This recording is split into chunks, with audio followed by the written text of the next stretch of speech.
Thank you for watching, and remember to like this video and subscribe to my channel. Thank you for your support.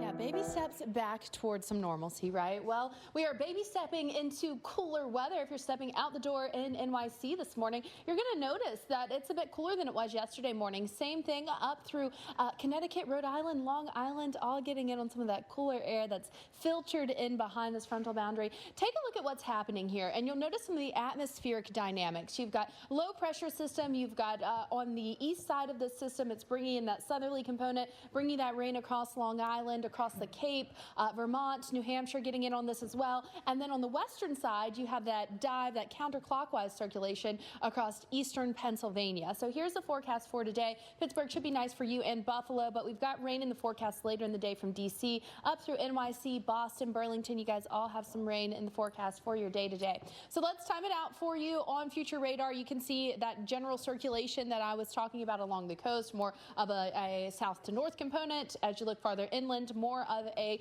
northerly to southerly component of the motion of the rains. This is going to eventually clear out, but once this clears out, the warmth is going to build back in. So you have the cooler, pleasant air now. It's going to get hotter, though, as the jet stream lifts back north as we head through next week. 80s and 90s do return. Paul? Hey, let's take you. Yeah, we've seen some pretty robust waves rolling off the coast of Africa lately, which is kind of early as well. It's no surprise that Elsa has strengthened into a hurricane. Yeah, but it's pretty abnormal when you remember it's only early July. So, of course, we want to bring in Dr. Postel. We're going to talk about Elsa's formation, the ingredients helping fuel what's already looking like a pretty impressive storm, at least so early in the season. And, you know, Parts Cuba, 7,000 foot tall mountains. That has to get through that before it starts to move on towards Florida. And by the way, it's supposed to slow down when it approaches Florida, so whatever impacts, like rain and wind, could last for hours and hours and hours. Yeah, so that's something that we're going to have to watch very closely, and it really is a holding pattern right now. The interaction that it could have with some of the higher terrain of Cuba will help to kind of disorganize the storm. It tends to tear these storms apart. Sometimes it can kind of grab a hold of them, too, and hold them a little bit. So, you know, a lot of different things can happen if it does end up trekking across the mountainous terrain of Cuba. And some models are saying perhaps it will track south over open waters. The chance of it going north over some of the non-mountains. A flash flood warning has been issued for our area. It's a good chance either it gets torn up by a good chunk of Cuba or perhaps just the south. The center, though.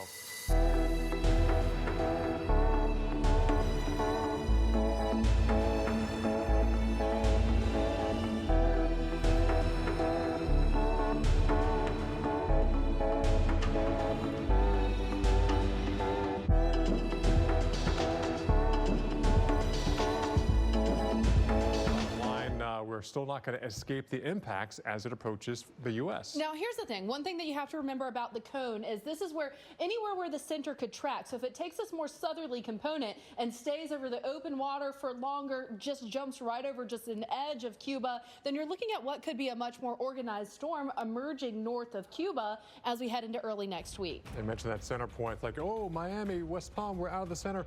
You're not out of impacts. You might be out of the center, but certainly not out of the impacts. For you, here's I-20. Dallas, your drive for now, but we've got a plume of heavier rain here crossing that I-20 corridor. Several flood alerts have popped up there south of Midland.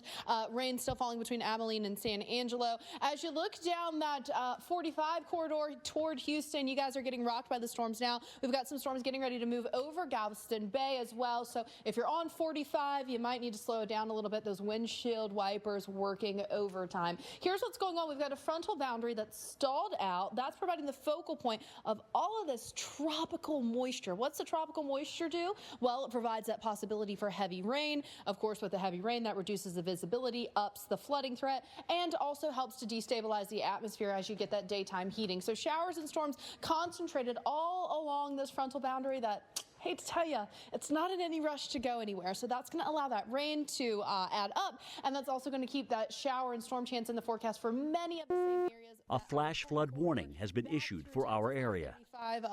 Austin, you guys are going to have that chance for a couple inches of rain as well. So here's today, scattered showers and storms all up and down the peninsula of Florida, down I-10, up into Dallas and San Angelo. By tomorrow, what do you see here? Many of the same areas, especially along that Gulf Coast, still stuck in with that chance for showers and thunderstorms. Is it going to be a washout for your 4th of July? No, but you are going to have to plan around it.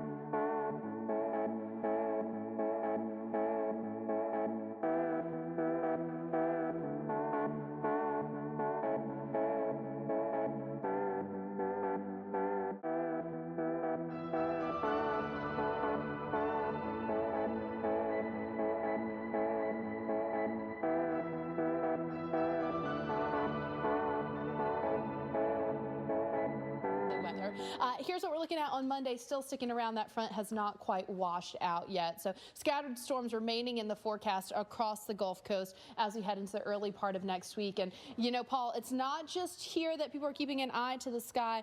Places farther south like Miami also really trying to see what's going on with this weather. You have to.